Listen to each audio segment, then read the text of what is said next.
గోదావరి పుష్కరాల నిర్వహణ ఎలా ఉండాలి? పుష్కరాలు ఆధ్యాత్మికతతో ఉండాలా, అధికారికంగా ఉండాలా? తెలంగాణలో శ్రీరామనవమి వేడుకలు భద్రాచలంలో జరుగుతాయి.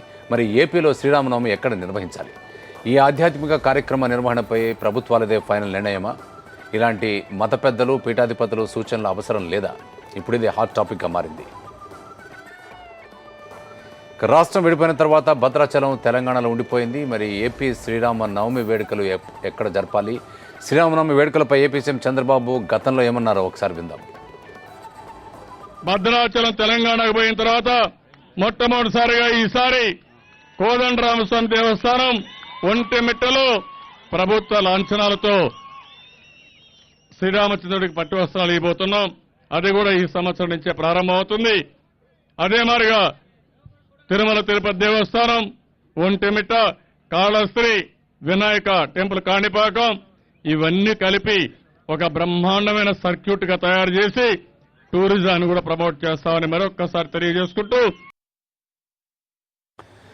గోదావరి పుష్కరాల నిర్వహణలో తెలుగు రాష్ట్రాలు అనుసరిస్తున్న విధానాల్ని శారదా పీఠాధిపతి స్వరూపానంద తప్పుపట్టారు. ఏపీ, తెలంగాణ రాష్ట్రాలు పుష్కరాల్ని ఆధ్యాత్మికంగా కాకుండా అధికారికంగా నిర్వహించాలని నిర్ణయించుకోవాలనుకోవడం దుర్మార్గమన్నారు. ప్రభుత్వం ఏదైతే చేయదలుచుకుందో రెండు కూడా అతి దారుణాతి దారుణంగా ఈ మధ్యకాలంలో చర్యలున్నాయి. కొత్త ప్రభుత్వం వచ్చిన తరువాత దేవాదాయ ధర్మాదాయ శాఖలో ఒక స్పష్టత లేదు. ఇంతవరకు రాష్ట్ర ప్రభుత్వం ధార్మిక పరిషత్తుని ఇంతవరకు ప్రతిపాదించలేదు. దానికి తోడు త్వరలో రాబోతున్న గోదావరి పుష్కరాలు ఏవైతే ఉన్నాయో ఆ గోదావరి పుష్కరాలన్నీ కూడా కలెక్టర్లు, జాయింట్ కలెక్టర్లు, అలాగే అక్కడ ఎంఆర్ఓలు, ఆర్డీఓలు ఇలా అధికారికంగా గోదావరి పుష్కరాలు చేయించాలనే దుర్మార్గపు నిర్ణయానికి ప్రభుత్వాలు ప్రయత్నం చేస్తున్నాయి. కానీ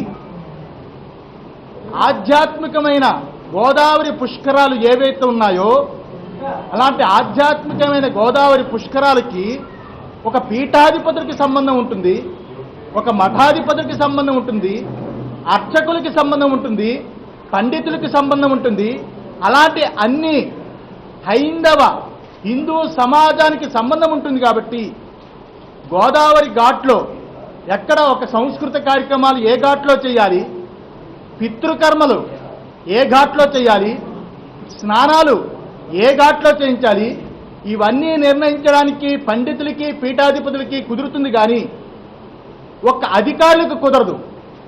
ఒక ఆధ్యాత్మికమైన హిందూ సంప్రదాయంతో కూడుకున్న పుష్కరాల్ని ప్రభుత్వాలు ఈరోజు ఆంధ్ర ప్రభుత్వం చాలా దుర్మార్గంగా అధికారులతో నిర్ణయించుదాం అనుకుంటుంది. ఈ ఆంధ్ర ప్రభుత్వమే కాదు, అటు తెలంగాణ ప్రభుత్వం కూడా రెండు ప్రభుత్వాలు అధికారికంగా చెయ్యాలని మాత్రమే నిర్ణయించడం, పీఠాధిపతులు, మఠాధిపతులు అలాగే పండితుల్ని ప్రక్కకు పెట్టడం ఇది చాలా శోచనీయం. ఏపీ సర్కార్ నిర్ణయంపై శారదా పీఠాధిపతి స్వరూపానంద మండిపడ్డారు. శ్రీరామనవమి వేడుకలు ఎక్కడ జరపాలన్న దానిపై ఏపీ ప్రభుత్వం ఏకపక్షంగా వ్యవహరించిందని నిప్పులు చెరిగారు. శ్రీరామనవమిని ఒంటిమిట్టలో నిర్వహించాలనే అధికారం ఏపీ ప్రభుత్వానికి ఎక్కడిదని ప్రశ్నించారు. మఠాధిపతులు, పీఠాధిపతుల్ని అడగకుండా ఏపీ సర్కారు అహంకారంతో విర్రవీగుతోందని స్వరూపానంద ఆగ్రహం వ్యక్తం చేశారు. తెలంగాణ, ఆంధ్ర రెండు విడిపోయిన తర్వాత భద్రాచలం తెలంగాణకు వెళ్ళిపోతే ఆంధ్ర రాష్ట్రంలో ఎక్కడ శ్రీరామ నవమి చెయ్యాలని ఆలోచన వస్తే ఈ ప్రభుత్వం సొంత నిర్ణయాలకు తీసుకుని ఒక గుడ్డి నిర్ణయం తీసుకుని ఫలానా చోట చెయ్యాలి అని వాళ్ళే నిర్ణయించుకోవడం ఇది చాలా దురదృష్టకరం. నిన్న మొన్నటి వరకు ప్రభుత్వాలు ఒక కనకదుర్గ దేవాలయానికి కుంభాభిషేకం చేయాలన్నా, అన్నవరం దేవాలయానికి కుంభాభిషేకం చేయాలన్నా, శ్రీశైలం కుంభాభిషేకం చేయాలన్న ప్రభుత్వాలు మఠాధిపతులు, పీఠాధిపతులను అడిగి చేసేవి.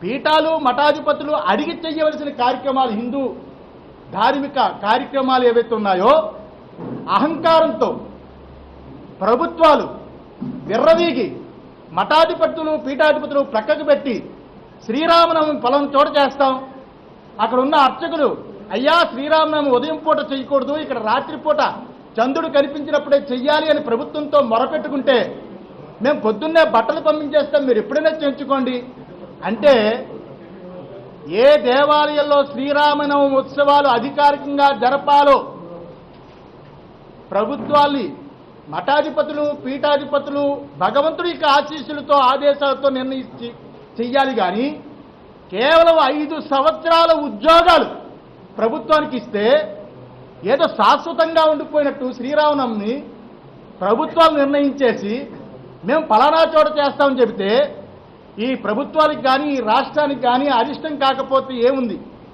ఇది చాలా దురదృష్టకరం.